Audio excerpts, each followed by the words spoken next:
मैं हूं आपके साथ दक्षा प्रिया। एक घटना जिसने पूरे देश को दहला के रख दिया। इस घटना के बारे में हर कोई जान रहा है। हम बात कर रहे हैं श्रद्धा और आफ्ताब के मामले की।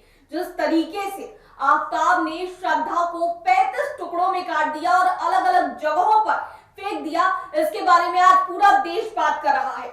लेकिन ऐसी ही एक बिहार की घटना सामने आई जिसके बारे में कोई नहीं बात कर रहा है।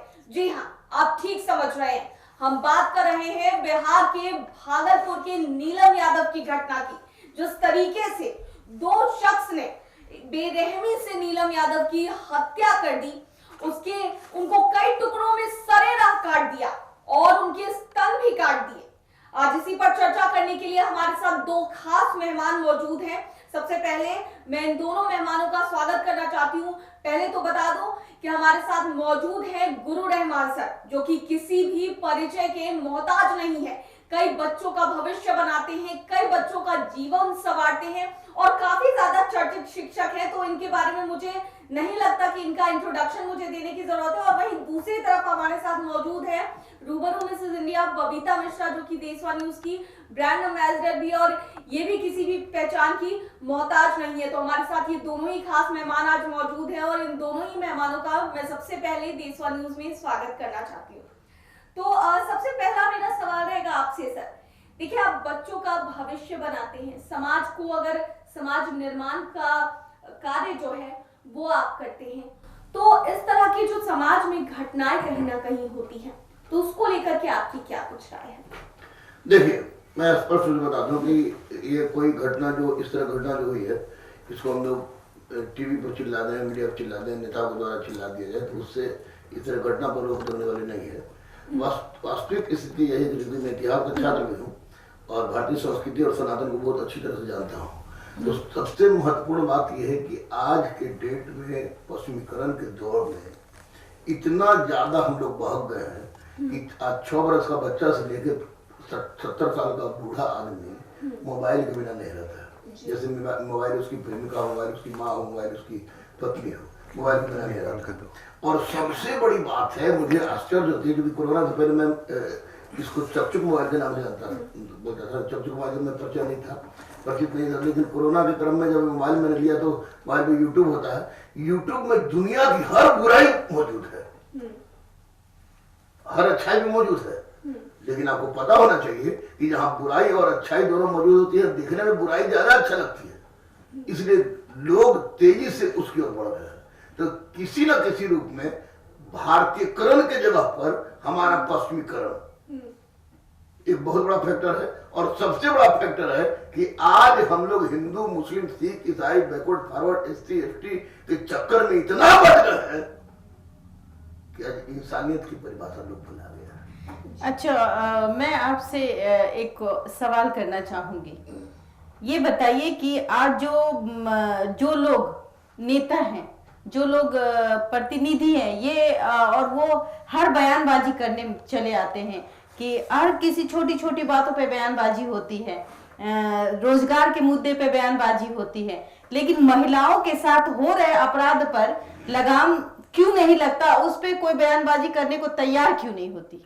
देखिए, बयानबाजी नेताओं की चर्चा तो मैं नहीं करूंगा क्योंकि मैं किसी राजनीतिक दल का सदस्य भी नहीं हूँ। लेकिन इतना बात हम बता दें कि नेता का काम ही होता है वो समय की तलाश करना जिस समय पर वो अपनी रोटी सेक सके। मैं स्पष्ट रूप से बताऊंगा, चाहे कोई भी हो, केंद्र का हो, राज्य का हो, कोई भी हो, नेता का मतलब ही यही होता है। इस पर ऐसा नहीं कि कार्रवाई नहीं हुई होगी, कार्रवाई तो निश्चित रूप से हुई होगी। वो व्यक्ति पकड़ा गया है, क्योंकि मोहम्मद शकील क्या नाम है, वो पकड़ा गया है, तो कार्रवाई होगी। कार्रवाई होना तय है और चूंकि उस अगर गवाह एविडेंस के आधार पर उसको सजा भी होगी। मतलब ये नहीं है कि नेता बोल नहीं रहे हैं, मतलब सबसे यक्ष प्रश्न ये है कि हजारों सैकड़ों की भीड़ में जिस देश में हम भारत को मां कहते हैं, बेटी को मां कहते हैं, बेटी पूजन की परंपरा हमारे यहाँ है, वहां 100-200 की भीड़ ने 2 हिजड़ों को पकड़ने में अपनी योग्यता का प्रमाण दे दिया। इसका मतलब निश्चित रूप से उस 100-200 भीड़ एक मरी हुई इंसान थी जिसमें सब कुछ था, इंसानियत नहीं थी और उसकी जमीर मर चुकी थी। वो लोग चाहते थे जूता से मार के वो कातिल को वहीं पकड़ देते। सबसे बड़ी गलती उस भीड़ की है जो देखती रह गई। एक टांगी से भीड़ डर जाएगा, क्या है भाई?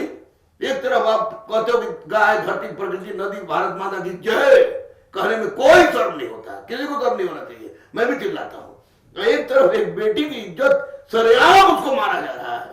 आप कहते हैं कि हम बॉर्डर में घुस के मार देंगे, अब ये कर देंगे, वो कर देंगे, सरेआम मारा जा रहा है। दूसरों भीड़ में किसी का औकात नहीं थी, दूसरे पत्थरों चढ़ा के मारते तो गिर जाता, जो कुछ पास अब वो क्या कहिए, चाकू था या कुल्हाड़ी था, पत्थर में चला के मारते तो गिर जाता। इसमें उस पब्लिक की गलती है। और रही बात नेताओं की, तो नेता लोग नहीं गए हैं, तो पता नहीं क्यों नहीं गए हैं, तो बड़ा आश्चर्य लग रहा है कि किसी ना किसी तरह को जाना चाहिए था, क्योंकि यहाँ रोटी सेकने का तो अच्छा सा ये चूल्हा जल ही गया है कि यहाँ पर दो अलग अलग धर्म के लोग हैं, तो निश्चित रूप से नहीं जो गए हैं।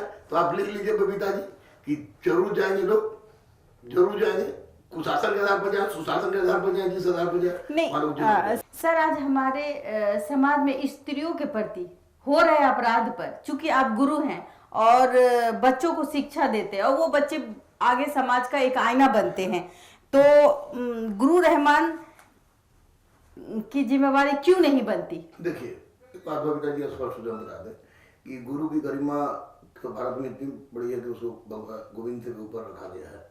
सबसे यश प्रश्न मैं बता दूं कि मैं भारतीय संस्कृति को जानता हूं, इसलिए बता रहा हूं कि एक इंसान का 4 कर्तव्य आपको यजुर्वेद में ही स्थापित है। आप स्तंभ के गृह सूत्र में भी स्वयं के प्रति, परिवार के प्रति, समाज के प्रति और राष्ट्र के प्रति, क्योंकि राष्ट्र शब्द का उल्लेख वेद में ही आ गया है। राष्ट्र के प्रति, राष्ट्र के बारे में भले हम उसके लायक कुछ करें नहीं, वो दूसरी बात है। तो ये महिलाओं के प्रति जो हो रहा है, ये मानसिकता क्यों बदल रही है जानती है? ये मानसिकता बदलने का सबसे बड़ा कारण तेजी से बढ़ता हुआ पश्चिमीकरण है। तो आप पास पश्चिमीकरण गुरु रहमान सर पर भी हावी हो रहा है, क्योंकि बच्चे को वो शिक्षित नहीं कर पा रहे। नहीं, गुरु रहमान पर हावी तो हो ही नहीं सकता है कि गुरु रहमान सनातन का पुजारी है। गुरु रहमान अपने बच्चों को सिखाता है, लेकिन बच्चों के दिमाग में कोई चिप्स नहीं ना संस्कार का डाल दे। सनातन के जगह पर आज तो backward forward, SC ST, Hindu Muslim तरह तरह की बातें हो रही है। आज लड़कियां जिस तरह का ड्रेस पहन रही है, माफ कीजिएगा आप लोग दोनों महिला के बीच में अकेले हम फंस गए हैं, ऐसा ना कि आप लोग भी कीजिएगा, लेकिन आज लड़कियां जिस तरह की ड्रेस पहन रही है, उनके लिए तो माँ बाप दोषी होंगे। अगर मेरी बेटी कोई डिफरेंट टाइप का ड्रेस पहन के चले तो निश्चित रूप से वैसी परिस्थिति में मैं और मेरी पत्नी दोषी होंगे। तो एक समाज का निर्माण केवल गुरु के माध्यम से हो, यह संभव नहीं है। सर, आप उस समाज को सकारात्मक दिशा में नहीं, मैं रोकना चाहूंगी आपको इस बात से कि वो महिला कोई डिफरेंट कपड़ा नहीं पहनी थी, वो साड़ी पहनी थी। तो उस महिला को बोल रही है जी, तो जैसे आफ्ताब और श्रद्धा वाला भी तो भी तो कपड़े पहनी थी। ये मानसिक विकृतिकरण का परिचायक है, जिसका एकमात्र कारण पश्चिमीकरण है। यूट्यूब पर क्या नहीं है आप देखिएगा। तो विकृत मानसिकता इसको कह ले, पश्चिमीकरण की जो जब आपने बात कही, तो पश्चिमीकरण कहीं ना कहीं तो उसको रहने देते हैं। कई जगहों पर हम देखते हैं कि छोटे 5 साल की बच्चियों के साथ, 6 महीने की बच्चियों के साथ रेप हो जाता है। तो इसमें पश्चिमीकरण कहाँ से आता है? विकृत मानसिकताकरण, तो पश्चिमीकरण का है। तो विकृत मानसिकता इसको कह सकते हैं। विकृत मानसिकता क्यों आया? क्योंकि हम कहते हैं कि हम सनातनी हैं और सनातन को मानते नहीं।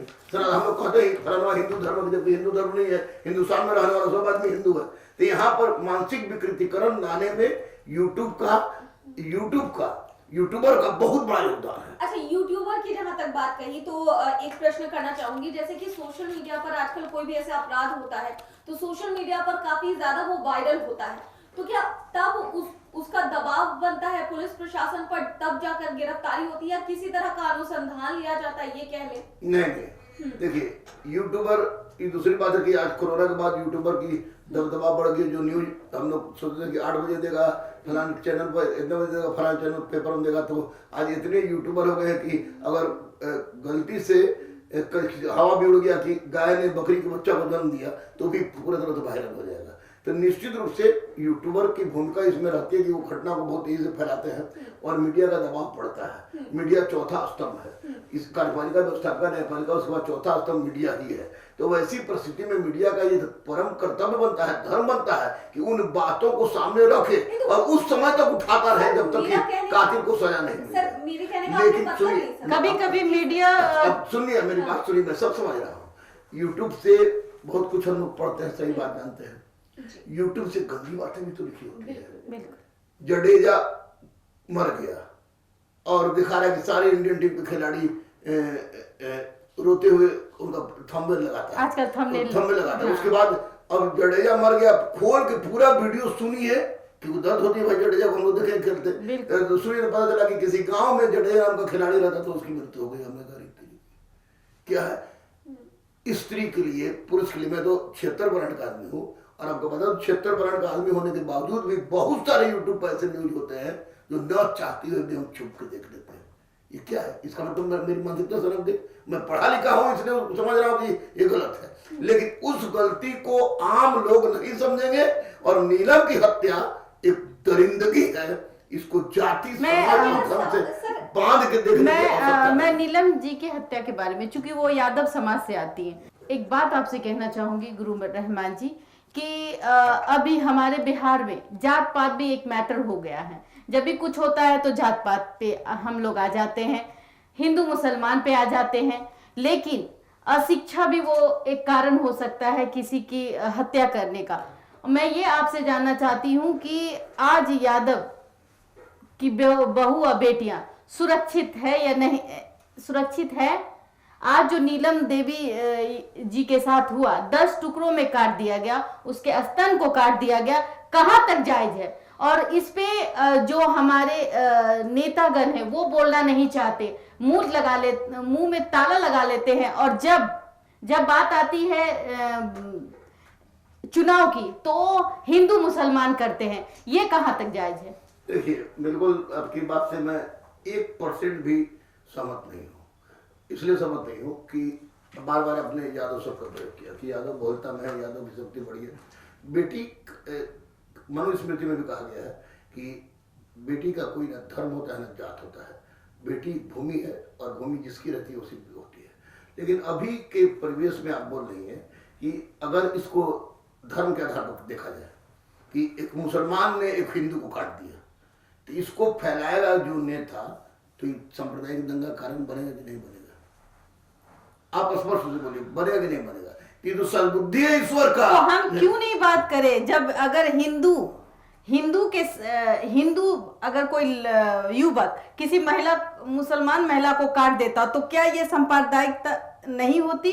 क्या यहाँ अगर हिंदू मुस्लिम या क्या यहाँ हिंसा नहीं होती? हिंदू मुस्लिम काटे, मुस्लिम हिंदू काटे, इसमें जिन्ना का अवतार आई ना, वैसी साहब को सूचना दीजिए ना, वैसी साहब बहुत बढ़िया बताएंगे। यहाँ पर इंसान ने, एक राक्षस ने एक इंसान की हत्या की है।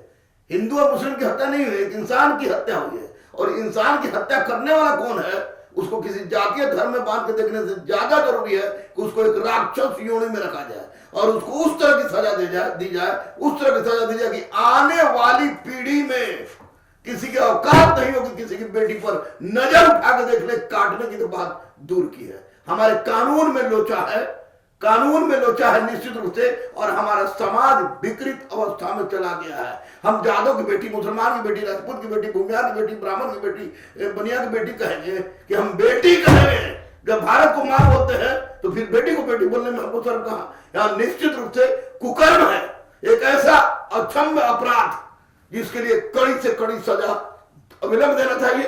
और जो भी पार्टी हो उसको आवाज उस समय उठाई जाती है जब इसके विरुद्ध कानून कोई काम नहीं करता है। तो ये भागलपुर में पीरपैंती का है, पीरपैंती थानाध्यक्ष गुरुकुल का है। मैंने इसकी सूचना ली, जब आपको पता चला गुरु जी फलाना हो रहा है, प्रोसेस चल रहा है। अब उसके बावजूद भी अगर आप चाहती है कि इसको ये पूरा इसको फैलाया जाए, तो चलिए 2-4 आदमी का नाम बताते हैं, उससे इंटरव्यू ले लीजिए, वो लोग फैला देगा, पूरा हिंदुस्तान को जला देगा। तो उस सब चीज तो करना नहीं है।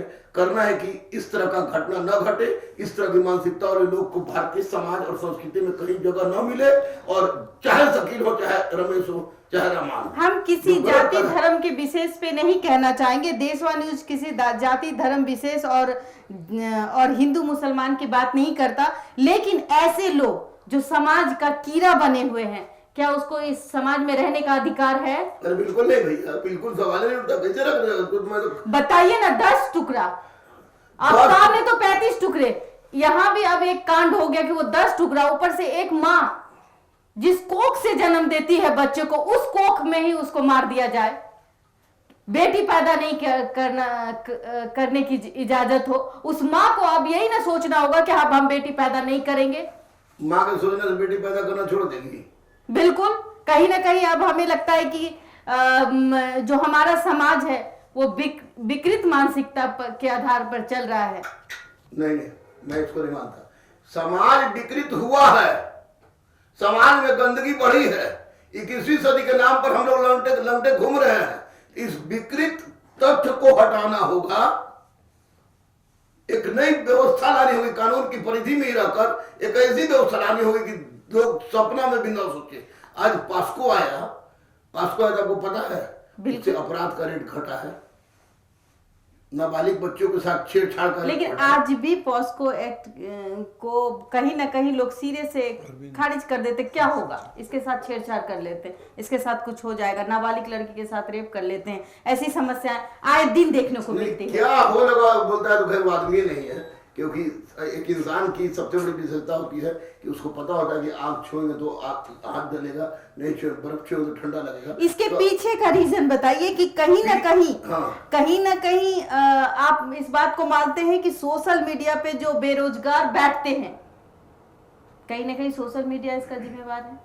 ना, सोशल मीडिया जिम्मेवार नहीं है, पूरी सिस्टम जिम्मेवार है। सोशल मीडिया में दिए गए तथ्य यूट्यूब पर केस क्यों नहीं होता है? इस पे तो सरकार को एक्शन लेना चाहिए। यूट्यूब पर क्यों जो मन तो भैया, कल तक पान की दुकान पर आज लेकर चल रहा है कि सर एक बैठ दे आशीर्वाद होता है, हम अगले भैया तो बैठ दे लोग हर नहीं जरूरत है, हम कहा है तब मोनेटाइज हो जाएगा तो सी होगा वो होगा। अरे भैया न्यूज चलाइए ना, कहाँ देशवा न्यूज कोई गलत न्यूज चला रहा है? कहा मैं आपको ऑफिस में चलाया सारा काम छोड़ के, क्योंकि मुझे मैं जान रही है आपको उस तरह की बातें नहीं होंगी। लेकिन यूट्यूब कुछ बैंड लगा है, क्योंकि ऐसे चीज आपको देखने को मिल रहे हैं यूट्यूब पर जो कि किसी भी सभ्य समाज का परिचायक नहीं हो सकता है। उस पर बैन लगना चाहिए। भारतीय संस्कृति को सुधारने की जरूरत है, छानने की जरूरत है। भारतीय संस्कृति को का नाम लेकर चिल्लाने और खाली नारा लगाने की जरूरत नहीं। जब तक इसको सुधारेगा नहीं तब तक इस तरह का बात होता रहेगा। ये नीलम देवी के साथ किया शकील ने किया, तो ये एक ऐसा अपराध है जो नहीं होना चाहिए था। आफ्ताब तो खैर जल्लाद है, ये शकील भी जल्लाद है, उस तरह के लोगों की कोई जगह नहीं है समाज में। आप मानते हैं कि इस तरह के लोगों के लिए समाज में जगह नहीं होनी चाहिए? अगर हम बोलेंगे इस तरह के लोगों को समाज में माला पहनाना चाहिए तो हम इसका मतलब मानसिक रूप से पागल है। इस तरह के लोगों को जिंदा गाड़ देना चाहिए। मैं तो कहता हूँ शरीयत के कानून को लागू कर दे यहाँ पर इस मामले में। तो कानून में बदलाव क्यों नहीं होता है? ये तो कानून में, हम तो विधायिका में है नहीं। जी, मैं आपसे, चूंकि आप गुरु हैं और आप जानते हैं कि कानून में भी बदलाव होनी चाहिए। कानून में बदलाव होनी चाहिए। जब कानून में बदलाव की बात हो गई है, जब मुझे मौका मिला और मैं भारत का गृह मंत्री बनेगा तो निश्चित रूप से कानून नहीं सर, एक औरत के स्तन पे वार होता है। सोचिए कि वो माँ जो कोख से बच्चे को जन्म देती है, वो माँ जिसको बाल पोस के बड़ा किया जाता, वो 42 साल की महिला थी, उसने अपने बच्चों को दूध पिलाया होगा। वो समाज का वो एक आईना थी सर। उसको इतनी बेरहमी, इसको कहते इतना क्रूरता से 10 टुकड़ों में काटा गया। क्या आप का रूह खरा नहीं होता ये जब आप सुनते हैं कि हमारे बिहार में भी इस तरह की विकृत मानसिकता के आदमी को रहना और समाज में वो पल रहा है? कहीं ना कहीं हम और आप जिम्मेवार हैं। पहले सकीना को आप जानती थी घटना के पहले? बिल्कुल नहीं। अब तब को जानती थी घटना के पहले? नहीं सर। जब नहीं, अब पता नहीं किसके माथा पर क्या लिखा है। हम लोग तो महाभारत ना समझे है ना बजरंग बली है, क्या है। लेकिन जब इस तरह के लोग आए और इस तरह के लोग पकड़े जाए, तो इन लोग के साथ सबसे बड़ी काम की मर्सी नाम की चीज हटा देनी चाहिए, क्योंकि समाज पर, हमारी संस्कृति पर बहुत बड़े धब्बा है। और दुर्भाग्य कहिए, इस्लाम का दुर्भाग्य मैं मानूंगा इस पर, क्योंकि जितना भी इधर जो काटा काटी हो रहा है, आफ्ताब काटा श्रद्धा को, तो शाहरुख लनफन किया अंकिता के साथ, तो यहाँ पर ये नहीं सर जी, आफ्ताब के मामले में भी मीडिया ने बढ़ चढ़ के हिस्सा लिया, अंकिता के मामले में भी मीडिया ने बढ़ चढ़ के हिस्सा लिया, लेकिन ये बिहार का एक जो नीलम यादव जी के साथ हुआ, इसमें कोई बोलने को तैयार नहीं होता है। क्यों? क्योंकि हम महिलाएं हैं, किसके बाद हम भी डरते हैं, चूंकि कहीं ना कहीं हम लोगों के भी साथ अब डर घुस गया है। कोई, चाहे वो महिला पदाधिकारी हो या फिर घरेलू महिलाएं हो या फिर एक बच्ची जो स्कूल जाती हो, उसके साथ भी एक काम हो जाता है। तो आप इस बात, आप शिक्षक हैं, सबसे बड़ा आईना आप है, तो आप देशवा के माध्यम से बताएं कि ऐसे लोगों को कैसे पहचानें। देखिए, गंदे और अच्छे की पहचान हो जाती है थोड़े समय में भी। आपको मैं किस नजर से देख रहा हूँ, अगर आप स्त्री हैं, स्त्री गुण है, तो आपको पता चल जाएगा, या आप किस नजर से देख रहे हैं पता चल जाएगा। इसमें देखने की, इसके पहचानने से ज्यादा जरूरत है कि उस तरह के संस्कार को सामने लाने की, जो हमारी मूल सनातन संस्कृति का संस्कार है। और हम लोग एक तरफ बेटी को भारत माता कहते हैं, बेटी को माँ कहते हैं, बेटी को आप जननी मानते हैं, तो आप दूसरी तरफ उसी बेटी के साथ अगर गलत काम करते हैं, चाहे कोई भी करे, तो इसके लिए एक अलग से कानून बनना चाहिए, बहुत अलग से कानून बनना चाहिए। और मैं दूसरों के माध्यम से यही कहूँगा, एक अपील जरूर करूँगा एक गुरु होने के नाते, कि जो भी लव कर रहे हैं, लड़का लड़की जो भी लव कर रहे हैं, तो वो लव करे, बेरोजगारी में तो लव नहीं करना चाहिए, बर्बाद हो जाएगा। हमारे पास अच्छा खासा इसका अनुभव है। लव करे तो अपने धर्म में ही करें, जाति टूट जाए, मुसलमान तो मुसलमानों में करे, हिंदू तो हिंदू में करे। और कुछ ऐसे लोग हैं बबीता जी, मैं बोलूँगा तो मैं बोलता हूँ तो बवाल हो जाता है, जन्म करके दिल्ली तक का पहुँच जाता है। कुछ ऐसे लोग हैं। आप कड़वे सवाल के लिए जाने जाते हैं। नहीं, कड़वे सवाल के लिए, क्योंकि आप सही जवाब देते हैं और सच बात कहते हैं, तो लोगों को तीखा लग जाता है। कुछ लोग ऐसे हैं जो दाढ़ी के बेस में हो या किसी अन्य रूप में हो, या जैसे ओवैसी को मैं जिन्ना का दूसरा अवतार मानता हूँ, ओवैसी को जिन्ना का अवतार मानता हूँ। तो उस तरह के लोग हैं जो समाज में उस बात को सामने रखने का काम करते हैं जो हमारे कुरान, हदीस, इज्मा, कियास, शरीयत में है ही नहीं। भटकाते हैं रास्तों से, भटकाते रहते हैं। उस पर भी जबरदस्त पकड़ की जरूरत है, कंट्रोल करने की जरूरत है। क्योंकि अगर भारत में कोई भी रह रहा है, हिंदू हो, मुस्लिम हो, सिख हो, ईसाई हो, कुछ भी, कोई भी भाई रह रहा भाई है, हैं, तो भाई रहे या ना रहे, लेकिन कम से कम माँ हमारी एक है, और उसकी रक्षा का जहाँ प्रश्न उठ जाए वहां सब हम लोग एक हो जाए, ये जरूरी है। और इसके लिए जरूरी चाहे वो हिंदू हो, चाहे मुसलमान हो, चाहे कोई जात का हो, लेकिन माँ होती है, बहन सबकी एक ही होती है। हमको क्या ले रही है? मैं मुसलमान हूँ, बिल्कुल, मेरी पत्नी हिंदू है, बिल्कुल, मेरी बेटी हिंदू है, बिल्कुल, मेरा बेटा हिंदू है, बिल्कुल, लेकिन स्वर्ग से सुंदर हम अब लोग सुकून से रहते हैं, सबकी चर्चा होती है। आप एक समाज का वो आईना है जिसे देखने की जरूरत है, जिसे महसूस करने की जरूरत है। जो इंसान अपनी माँ, बहन और खास करके माँ का इज्जत कर ले, वो इंसान कभी भी किसी औरत का अपमान नहीं कर सकता है। और आज जो हुआ, कहीं ना कहीं आज जो नीलम यादव जी, जात पात पे मैं इसलिए नहीं जाऊंगी कि वो एक माँ है और माँ के साथ उनके कोख को उजाड़ा गया, कहीं ना कहीं कोख भी खत्म हो गई इस बात से दक्षा जी कि उसका छोटा छोटा बच्चा था, अब उसको को देखेगा कौन।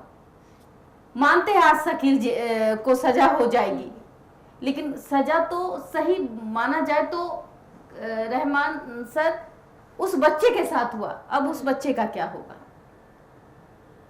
नहीं, बच्चा को देखने के लिए निश्चित सरकार को आगे आना चाहिए, समाज के रहनुमा को आगे आना चाहिए, जो समाज और जमात की बात करते हैं उनको आगे आना चाहिए। और उस बच्चे के बाप है ना, तो बच्चे के बाप का भी फर्ज बनता है, उसको सरकारी सहायता मिलनी चाहिए। और जहाँ तक बात हुई कि अगर बच्चे बड़े हों, कुछ होंगे, पढ़ने लायक होंगे, तो गुरु रहमान उनको फ्री में पढ़ाने के लिए।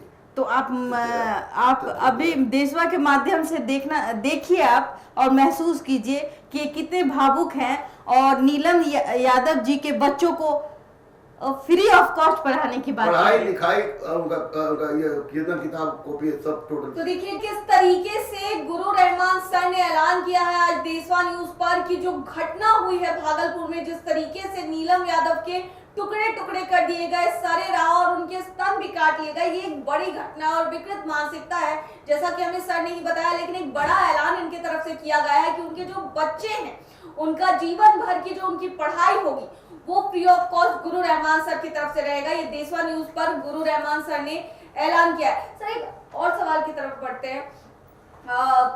ये तो काफी अच्छी पहल आपकी तरफ से की गई है, लेकिन देखिए महिलाओं की स्थिति आज के डेट में अगर कह ले तो दिन प्रतिदिन जो है वो खराब होती जा रही है। अगर बात करें गृहिणी की बात करें, कामकाजी महिलाओं की बात करें, महिला पत्रकारों की बात करें या फिर पुलिस प्रशासन से जुड़ी हुई महिलाएं भी, हमने सभी लोगों से बातचीत की है और सभी लोगों का कहना है कि कहीं ना कहीं उन्हें हमेशा परेशानियों का सामना करना पड़ता है। वो घर में हो या फिर बाहर हो, हर तरह की परेशानी उनके सामने आती है। तो क्या लगता है सर कि महिलाओं के प्रति बढ़ती इस तरह की हिंसा जो है उस पर कैसे काबू पाया जाए?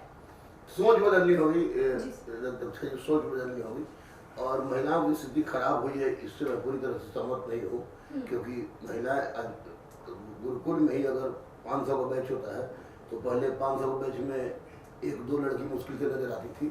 आज 500 का बैच में 250-300 लड़की। नहीं, मैं तो पढ़ाई लिखाई और महिलाओं को थोड़ा सजग होने की जरूरत है। सजग नहीं, डर की बात, डर कुछ नहीं है। डर की बात के आज भी मैं भी चूंकि मैं भी महिला पत्रकार हूँ, ये भी महिला पत्रकार है। जब हम लोग कहीं, हमें भी किसी के सहारे चाहिए और जब हम लोग कहीं जाते हैं तो कहीं ना कहीं हमारे साथ मैन पावर होती है, तो हम अपने आप को सुरक्षित महसूस करते हैं। कहीं ना कहीं वो घरेलू महिला हो, चाहे वो कामकाजी महिला हो, चाहे वो पुलिस के विभाग में जो महिलाएं हैं, और जब हम लोगों ने दक्षा और मैंने बात किया तो कहीं ना कहीं वो भी अपने आप को असुरक्षित महसूस करती है। इस पे बताइए कि हम बिहार को कैसे आगे बढ़ाने में या बिहार सरकार से कैसी उम्मीदें रखें जो हम लोग भी अपने आप को सुरक्षित महसूस कर पाए। अभियान चलाए, शराबबंदी के लिए हम लोग अभियान चलाते हैं, बच्चियों को पढ़ाने लिखने संबंधी अभियान चलाते हैं, हर घर योजना चलाते हैं, गंगा सफाई का अभियान चलाते हैं। तो अभियान चलाने की जरूरत है, मानसिकता बदलने की जरूरत है और बच्चियों को मजबूत करने की जरूरत है। बच्चियों को मजबूत करने की जरूरत है। आधा रोटी खाएंगे लेकिन बेटी जरूर पढ़ाएंगे। क्योंकि हम लोगों ने कराटे नहीं सीखे। नहीं, कराटे कोई आवश्यकता नहीं है, कलम सीख लेगा तो अच्छा कराटा धड़साई हो जाएगा। आधी रोटी खाएंगे, बेटी को पढ़ाएंगे, जरूरत पड़े तो भूखे रह जाएंगे लेकिन बेटी को पढ़ाएंगे। सर बेटी को तो आज के डेट में पढ़ाया ही जाता है, लेकिन फिर भी हम अपने आप को सुरक्षित महसूस नहीं करते। 8 बजे के बाद हमें लगता है कि नहीं, हमें जब तक कोई मेरे साथ कोई मेन नहीं हो तो हम अपने आप को डरी असहमी महसूस करते। क्यों? क्या हम महिला है इसलिए? नहीं, तो मेरे साथ अत्याचार कर जाता है बहुत आसानी से इसलिए? इतना तो इस पे कानून क्यों नहीं सख्त होता? कानून सख्त है। औकात है किसी की महिला को छेड़ दे और उसके बाद महिला अगर अड़क उस पर केस करे तो हिस्ट्री जो भी सब। सर केस करने के बावजूद भी हम कहें कि केस करने के बावजूद भी उन लोगों को डर नहीं होता कानून का। जो जिसको डर नहीं होता है वो समाज का कोढ़ है और उस कोढ़ को बार बार खुजलाने से अच्छा उसको काट के फेंक देना चाहिए। तो उस तरह के लोगों के लिए समाज में, भारतीय समाज में कोई जगह नहीं है और नारी यहाँ पूजी जाती थी, पूजी जाती है, पूजी जाती रहेगी। ये शब्दों में ज्यादा है, सैद्धांतिक सूचना में ज्यादा है, व्यवहार में कम है, लेकिन नारियों में के हालात सुधर रहे हैं और सुधारने का सबसे बड़ा कारण शिक्षा है। आज हम देख रहे हैं कि तेजी से बढ़े, लेकिन हमको जरूरत है, माँ बाप को जरूरत है, परिवार को जरूरत है, समाज को जरूरत है, नेताओं को जरूरत है, आप लोग चैनल वालों को जरूरत है कि कम से कम जागरूकता का एक अभियान चलाएं। और क्या है बेटी और बेटी की अस्मिता के साथ खेलने में हमारे किस तरह के लोग जुड़े हुए हैं, उसके लिए सजग है। विकृत मानसिकता के लोगों को पहचानने की भी जरूरत है। बिल्कुल जी, और वो जो गांव समाज के लोग हैं वो उनको बचाने के लिए आगे ना आए। सबसे पहले अपने ही घर से स्टार्ट कर दे, ताकि अगर हमारे घर में हमें पता चलता है कि हमारे घर में क्या कमी है तो कहीं ना कहीं हम अपने घर को ही सबसे पहले सही करेंगे, तब जाके कहीं ना कहीं समाज जो है वो एक अच्छा समाज कहलाएगा। और इस तरह का तरीके का अपराध आप मानते हैं कि कम होगा? हाँ, हम सुधरेंगे, युग सुधरेगा, ये तो स्वामी विवेकानंद भी कहे हैं। तो स्वाभाविक है कि अपने आप को सुधार, पहला सुधार बहुत महत्वपूर्ण होता है, लेकिन एक व्यापक क्रांतिकारी आंदोलन की आवश्यकता है, सामाजिक सुधार आंदोलन की, जो 19वीं शताब्दी में हुआ था अभी भी। और महिलाएं पीछे तो नहीं है, हमको तो नहीं लग रहा है कहीं महिलाएं पीछे है। हमारी बेटियां बहुत सारी पुलिस अफसर में है, लेकिन वो तो रात को पेट्रोलिंग करते, इस तरह की सूचना आज तक कहीं हमको नहीं मिला। बेटियां मेरी एसपी है, बेटियां डीएम है, तो तरह तरह बहुत तरह के विभाग में है, लेकिन ऐसा इनकम टैक्स में बहुत दूर दूर में पदस्थापित है, लेकिन हमको तो ऐसा नहीं लगा। लेकिन जो लोग जाहिर हैं, जब घाव के बारे में लगे कि यह कैंसर का रूप धारण कर लेगा, तो उस अंग को काट कर फेंक देना चाहिए। शकील, आफ्ताब जैसे जो भी लोग हैं, वह इसी श्रेणी के व्यक्ति हैं जो समाज के कोड़ हैं। इनको काट के फेंक देना अधिक जरूरी है। समाज तभी बचेगा, और इस तरह के लोगों को पहचान करने की जरूरत है। प्रशासन निश्चित रूप से इस पर टाइट एक्शन लेगा, और इसका राजनीतिकरण न हो, बल्कि इस पर वास्तविक कार्य हो, और इसको जल्दी से जल्दी फास्ट ट्रैक, इसमें फास्ट ट्रैक चलाने की जरूरत है। बिल्कुल बिल्कुल। फास्ट ट्रैक क्या कारण है कि माननीय नीतीश जी का फर्स्ट टर्म का जो सरकार था, उसमें एक चिड़िया भी पर मारती थी तो पता चल जाता था, क्योंकि फास्ट ट्रैक आए दिन अब अपराध की घटनाएं घटती हैं, और जब तक फास्ट ट्रैक कोर्ट नहीं बैठता है, जब तक मीडिया नहीं दिखाती है, तब तक वो केस जो है वो धूल मूल रवैये में चला जाते हैं। मीडिया ट्रायल की जरूरत पड़ती कभी कभी मीडिया ट्रायल के कारण भी कोई अपराधी जो है, अपराधी ना होते हुए भी अपराधी हो जाता है। कभी कभी मीडिया ट्रायल के वजह से अपराधी को सजा भी मिलती है। तो कहीं ना कहीं हम ये मानते हैं कि फास्ट ट्रैक का होना बहुत जरूरी है। हाँ, फास्ट ट्रैक कोर्ट का होना जरूरी है, क्योंकि उससे लोग के अंदर एक भय हो। 20 साल 25 साल 30 साल केस चलता है, तो फास्ट ट्रैक चला के एकदम चट मंगनी पट भी वाला बात करे और तुरंत सजा देके डर कैसे पैदा होता है। सरकार से आप क्या चाहते हैं? सरकार से अपील है, मेरा एकदम अपील है, एकदम स्पर्शी अपील है माननीय मुख्यमंत्री नीतीश कुमार जी से, माननीय उप मुख्यमंत्री तेजस्वी यादव जी से, कि बहुत विश्वास के साथ जनता को अपने राज्य के मुखिया पर बहुत विश्वास होता है। उस विश्वास का ही कीजिए। माँ की आंचल कलंकित हुई है, बेटी मारी गई है, माँ मारी गई है, और हम भारत में माँ को सर्वोच्च स्थान देते हैं, माँ को पूजनीय मानते हैं। तो ऐसी परिस्थिति में इस तरह का दरिंदा, चाहे किसी जाति और किसी धर्म का क्यों ना हो, उस पर कठोर से कठोर कड़ी सजा देकर एक नजीर पेश कीजिए, ताकि आने वाली पीढ़ी समझ सके कि इस तरह का कार्य करने का अंजाम कितना भयावह होता है, और हिम्मत किसी की नहीं हो किसी बेटी और बहू पर नजर उठाने की। सर, एक आखिरी सवाल करना चाहेंगे। जहां तक महिलाओं की सुरक्षा पर हम लोग आज चर्चा कर रहे हैं, तो ये आखिरी सवाल रहेगा। जहां तक महिलाओं की सुरक्षा की बात होती है, तो बेटियों को कहा जाता है कि तुम बच के रहो, तुम ध्यान रखो, तो क्या बेटों को ये चीज सिखाने की जरूरत नहीं है कि गलत निगाह नहीं डाले, या फिर शुरू से ही उनको इस चीज के लिए ट्रेन करने की जरूरत नहीं है? सर, नहीं, बात आपको बता दें, आपको दक्षा जी नाम है, जी जी, दक्षा जी आपको स्पष्ट बता दें कि बेटी को तो कम से कम सुधार लेते हैं कि बेटी ये काम गलत है, ये काम सही है, ये काम फलाना है। बेटा आज 100% में 70% बेटा बिगड़ा हुआ निकल रहा है, गांजा पी रहा है, उसका सबका मूल कारण है। बेटों को नहीं सुधारने की माँ बाप ट्रेनिंग दे, खूब सुधार के माँ बाप पागल हुए हैं सुधारने के, सुधरे तब ना। सुधारने के लिए उसको जरूरी है, शुरू से जब पैदा हो ना, तो उसको ये बताने के अजान और गायत्री मंत्र कान में फूकने से ज्यादा जरूरी है, उसको हिंदू मुस्लिम का नाम बताने से ज्यादा जरूरी है, उसको बताया जाए कि तुम एक इंसानियत क्या है, to serve the humanity, to save the humanity. तभी हम कहें कि घर से अच्छी शुरुआत होती है। घर तब शुरुआत उसकी घर से होगी, घर से होगी। और एक बहुत बड़ी मांग मैं माननीय प्रधानमंत्री से भी कह रहा हूँ, इस वाली की पहुंच जहाँ तक ईश्वर करे माननीय प्रधानमंत्री पास पहुंचे, माननीय गृह मंत्री अमित शाह जी पास भी पहुंचे, कि 2-3 मांगे हम करेंगे। एक तो ये कि आप श्रीमद् भगवद गीता को राष्ट्रीय पुस्तक घोषित कीजिए, गाय को राष्ट्रीय पशु घोषित कीजिए, और भारतीय संस्कृति और सनातन संबंधित जो जानकारी है उसको क्लास 1 से ही, चाहे किसी फैकल्टी में जाना हो, साइंस में जाना हो, आर्ट्स में जाना हो, मेडिकल में जाना हो, इंजीनियरिंग में जाना हो, उसके लिए बाध्य किया जाए। जैसे नालंदा विश्वविद्यालय में पढ़ने वाले तमाम छात्रों के लिए मेडिकल की जानकारी, मेडिकल की पढ़ाई बाध्य थी, उसी तरह भारतीय संस्कृति और संस्कार की पढ़ाई भी बाध्य की जाए। और लोगों से मेरा अपील है, 200 लोग खड़े होते हैं, 200 लोग के खड़े होने के बावजूद एक नीलम की कुल्हाड़ी से मारकर हत्या कर दी जाती है। धिक्कार है उन 200 लोगों पर। वे अपने आप को इंसान, मर्द या औरत कहलाने लायक नहीं है।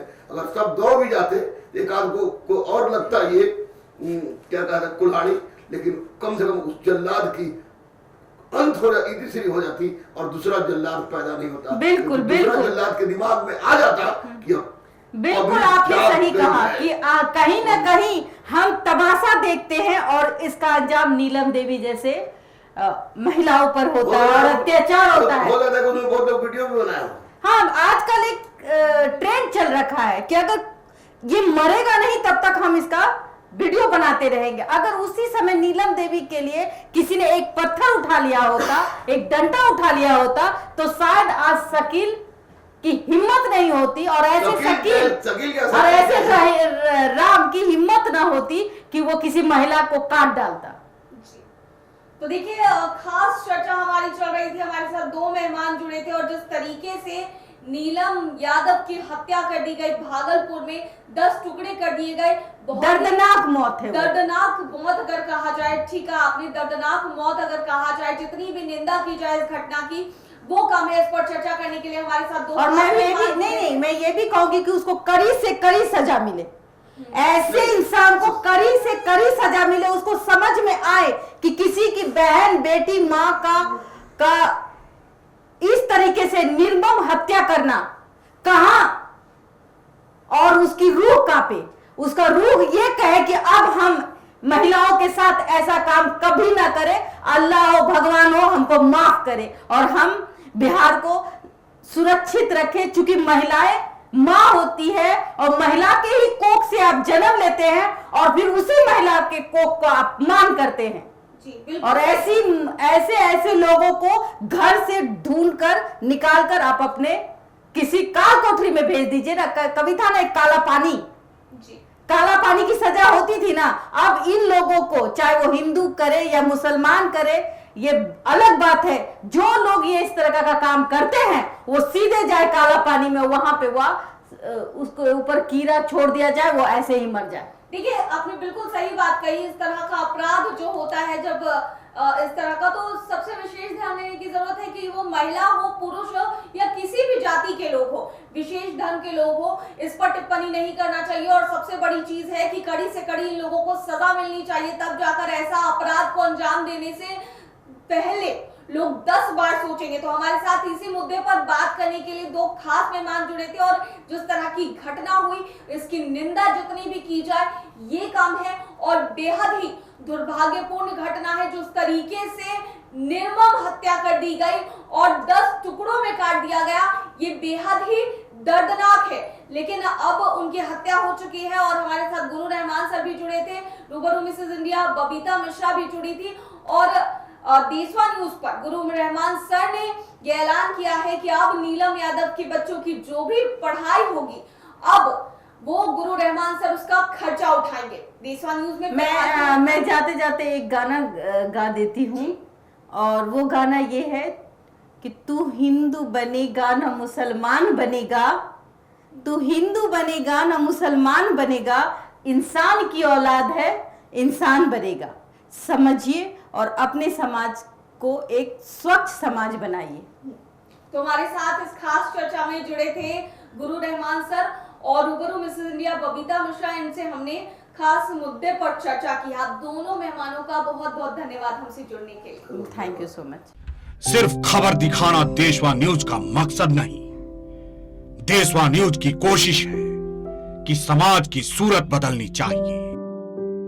देशवा न्यूज पर वीडियो देखने के लिए लाइक करें, सब्सक्राइब करें, साथ ही बेल आइकन दबाना न भूलें।